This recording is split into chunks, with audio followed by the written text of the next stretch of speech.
ನನ್ನ ಹೆಸರು ಮನೋಜ್. ನಾನು ಒಂದು ಊರಲ್ಲಿ ಮನೆ ಬಾಡಿಗೆಗೆ ಬಂದಿದ್ದೆ. ಮನೆ ಸಣ್ಣದಾಗಿದ್ದರೂ ಚೊಕ್ಕವಾಗಿತ್ತು. ನಮ್ಮ ಬಾಡಿಗೆಯ ಮನೆ ಸಿದ್ಧಾರ್ಥ ಲೇಔಟಿನ ಹೊರಗಿನ ಅಂಚಿನಲ್ಲಿತ್ತು. ನಾನು ಆಗ BA ಓದುತ್ತಿದ್ದೆ. ನಮ್ಮ ಮನೆಯಲ್ಲಿದ್ದುದು ನಾವು ಮೂವರು, ತಂದೆ, ತಾಯಿ ಮತ್ತು ನಾನು. ತಂದೆಗೆ ಸ್ಟೀಲ್ ಪಾತ್ರೆಗಳ ಒಂದು ದೊಡ್ಡ ಅಂಗಡಿ ಇತ್ತು. ಸಾಕಷ್ಟು ವರಮಾನವೂ ಅವರಿಗಿತ್ತು.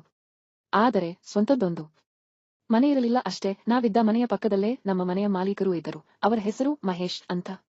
ಜಗತ್ತಿನಲ್ಲಿ ಅವರಿಗಿಂತ ಮೃದು ಮನುಷ್ಯ ಬೇರೊಬ್ಬನಿರಲಾರ ಎಂದೇ ನನ್ನ ಭಾವನೆ. ಅಷ್ಟು ಸರಳ ಮತ್ತು ಮುಗ್ಧ ಮನುಷ್ಯನಾತ.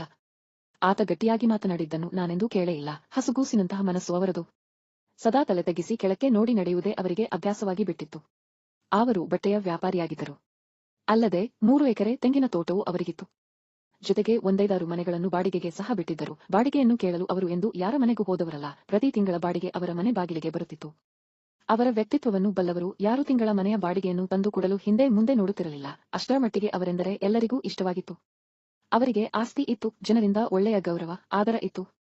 ಇವೆಲ್ಲವುಗಳ ಜೊತೆಗೆ ಅವರಿಗೊಬ್ಬ ರೋಗಿಷ್ಠ ಹೆಂಡತಿಯೂ ಇದ್ದಳು. ನಾವು ಅವರ ಮನೆಗೆ ಬಾಡಿಗೆಗೆ ಬಂದ ಕೆಲವು ತಿಂಗಳಲ್ಲೇ ಆಕೆ ಸ್ವರ್ಗವಾಸಿಯಾದಳು.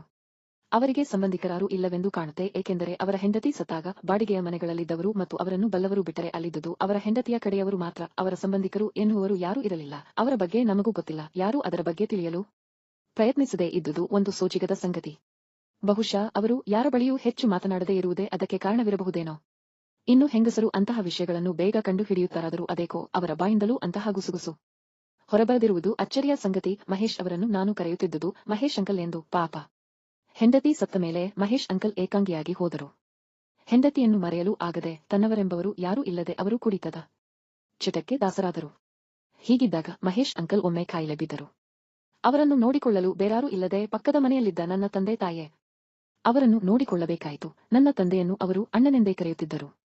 ಅವರು ವಯಸ್ಸಿನಲ್ಲಿ ನನ್ನ ತಂದೆಗಿಂತ ಸಾಕಷ್ಟು ಕಿರಿಯರಾಗಿದ್ದರು. ತಂದೆಯ ಮುಂದೆ ಅವರೆಂದೂ ಹೆಚ್ಚು ಹೊತ್ತು ನಿಲ್ಲುತ್ತಿರಲಿಲ್ಲ. ನಿಂತರೂ ತಲೆ ತಗ್ಗಿಸಿ ನಿಂತು 1-2 ಮಾತಾಡಿ ಹೋಗುತ್ತಿದ್ದರು. ಅದು ತಂದೆಗೆ ಅವರು ಸಲ್ಲಿಸುತ್ತಿದ್ದ ಮರ್ಯಾದೆ ಇರಬೇಕು.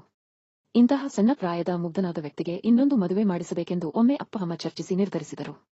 ಆ ನಿರ್ಧಾರದ ಫಲವಾಗಿ ನನ್ನ ತಂದೆಗೆ ಪರಿಚಿತರೊಬ್ಬರು ಹಾಸನ ಜಿಲ್ಲೆಯ ಹಳೆಬೀಡಿನ ಹತ್ತಿರವಿದ್ದ ಬಡ ಕುಟುಂಬದ 3 ಹೆಣ್ಣು ಮಕ್ಕಳಲ್ಲಿ ಮಧ್ಯದ ಹುಡುಗಿಯೊಬ್ಬಳು ಮಹೇಶ್ ಅಂಕಲ್ಗೆ ಸಂಗಾತಿಯಾದರು. ಆ ಹುಡುಗಿಯ ಹೆಸರು ಸೌಭಾಗ್ಯ ಅಂತ. ನಾವು ಆಕೆಯನ್ನು ಸೌಭಾಗ್ಯ ಆಂಟಿ ಎಂದೇ ಕರೆಯುತ್ತಿದ್ದೆವು. ಆಕೆ ಮಹೇಶ್ ಅಂಕಲ್ ಅವರ ಮೊದಲ ಹೆಂಡತಿಗಿಂತಲೂ ಸುಂದರವಾಗಿದ್ದರು. ಮೊದಲ ನೋಟಕ್ಕೆ ಚಿತ್ರ ನಟಿ ಆರತಿಯಂತೆಯೇ ಕಾಣಿಸುತ್ತಿದ್ದರು.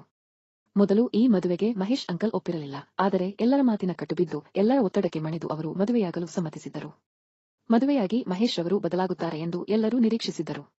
ಅವರೆಲ್ಲರ ನಿರೀಕ್ಷೆ ಸುಳ್ಳಾಗಲಿಲ್ಲ. ಅವರು ಕುಡಿಯುವುದನ್ನು ನಿಲ್ಲಿಸಿದ್ದರು. ಮನೆಗೆ ಸರಿಯಾಗಿ ಬರುತ್ತಿದ್ದರು. ಊಟ ಮಾಡುತ್ತಿದ್ದರು. ಹೆಂಡತಿಯೊಂದಿಗೆ ಹೆಚ್ಚು ಮಾತನಾಡುತ್ತಿರಲಿಲ್ಲವಾದರೂ ಅವರನ್ನು ಕೆಟ್ಟದ್ದಾಗಿಯಂತೂ ನೋಡಿಕೊಳ್ಳುತ್ತಿರಲಿಲ್ಲ. ಅವರ ಜೀವನ ಸಹಜತೆಯತ್ತ ಸಾಗಿತ್ತು. ಅವರಿಬ್ಬರೂ ಚೆನ್ನಾಗಿರಲಿ ಎಂದೇ ಎಲ್ಲರೂ ಹಾರೈಸಿದ್ದುದು. ಎಲ್ಲರ ಹಾರೈಕೆಯಂತೆ ಅವರೂ ಚೆನ್ನಾಗಿದ್ದರು. ಆದರೆ ಒಂದು ದಿನವೂ ಮಹೇಶ್ ಅಂಕಲ್ ತನ್ನ ಹೆಂಡತಿಯನ್ನು ಹೊರಗೆ ಕರೆದುಕೊಂಡು ಹೋಗಿ ಸುತ್ತಾಡಿಸಿ ಕರೆ ತಂದುದನ್ನು ಯಾರೂ ನೋಡಿರಲಿಲ್ಲ.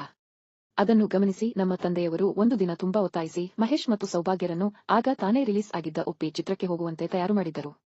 ಆದರೆ ಸಿನೆಮಾಕ್ಕೆ ಹೊರಡುವ ಸಮಯಕ್ಕೆ ಸರಿಯಾಗಿ ಮಹೇಶ್ ಅಂಕಲ್ ನನ್ನನ್ನು ಕರೆಯಬೇಕೆ?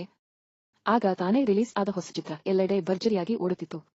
ಅದನ್ನು ನೋಡುವ ಅವಕಾಶ ಸಿಕ್ಕಿದಾಗ ಯಾರಾದರೂ ಕಳೆದುಕೊಳ್ಳುತ್ತಾರೆಯೇ? ನಾನು ಹಿಂದೂ ಮುಂದೂ ನೋಡಲಿಲ್ಲ. ಅಮ್ಮ ನನ್ನನ್ನು ತಡೆಯುವ ಪ್ರಯತ್ನ ಮಾಡಿದರಾದರೂ ನಾನು ಅವರ ಮಾತನ್ನು ಕೇಳಲಿಲ್ಲ. ಅಂಕಲ್ ಮತ್ತು ಆಂಟಿಯೊಂದಿಗೆ ಸಿನೆಮಾಕ್ಕೆ ಹೊರಟೇ ಬಿಟ್ಟೆ. ಗೆಳೆಯರೇ, ಈ ಕಥೆಯ ಪಾರ್ಟ್ 2 ಬೇಕಾದರೆ ನಮ್ಮ ಚಾನೆಲ್ನ ಲೈಕ್ ಮತ್ತು ಸಬ್ಸ್ಕ್ರೈಬ್ ಮಾಡಿ. ಪಾರ್ಟ್ 2 ಅಂತ ಕಾಮೆಂಟ್ ಮಾಡಿ. ನಮಸ್ಕಾರ.